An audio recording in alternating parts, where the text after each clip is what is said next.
Mastering self-care.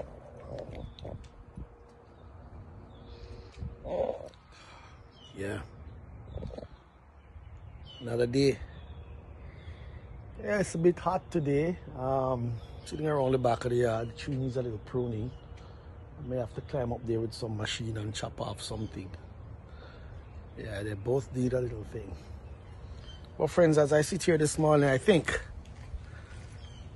on most days off, I would probably have something doing. I'm not feeling up to it. You know, there are days you don't feel up to it. Sometimes there's just too much to do, too much to think about. You know, and if you don't learn how to say no when people ask you to do things, you may never have any time for yourself. Now, when I say time for yourself, I mean time for you to just sit down. Just sit down, have a cup of coffee, read a book, do something. You know, just you, unwind, you alone. Me, I jump on the bike and ride, go wherever. Doesn't matter. Just ride somewhere, you stop somewhere in the bushes or against a lake and you just sit down and you just think. It's not that anything is wrong that you have to think, you know, but you look at the journey of your life and where you are coming from and possibly what your projections are and what you want to see happen. Sometimes you ask yourself the question, is this how the journey is going to end? Will it get better? But life have some ways of throwing some unexpected curveballs at you, you know, that you don't want to deal with.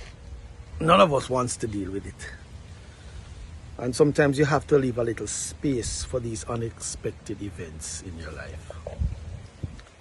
So while I meditate and reflect a little, I have to learn to restrain myself from always going. Because that adds to your frustration sometimes.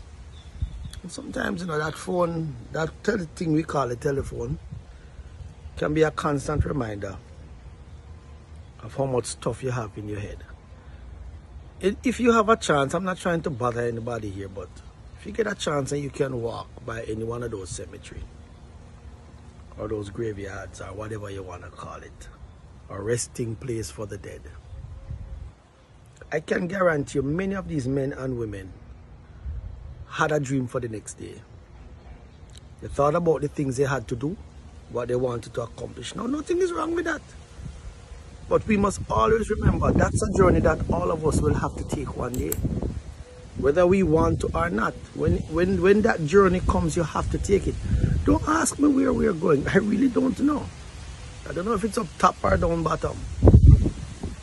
And I don't know what condition of mind people are in when they pass.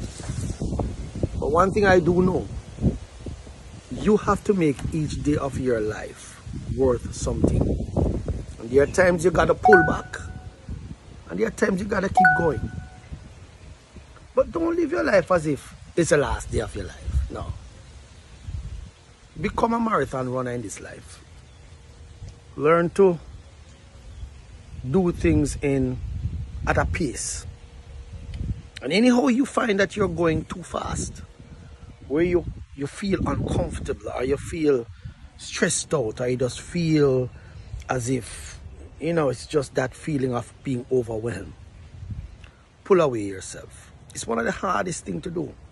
If you're active in church, if you're active in your club, if you're active in many things, sometimes you got to take that time for you. Because I tell you this, nobody's going to give it to you. You are responsible for your own mental health and well-being. You are responsible for your healthiness, your health.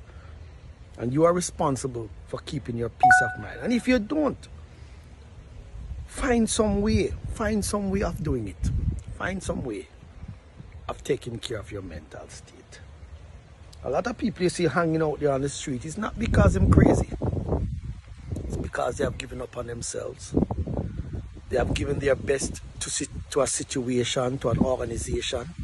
And at the end of the day, they get up just to find out that they were just a part of the puzzle, that as soon as they are gone, they are replaced. No, if you don't take that time for you, who's going to do it? Have a good day today. This is Mark's View.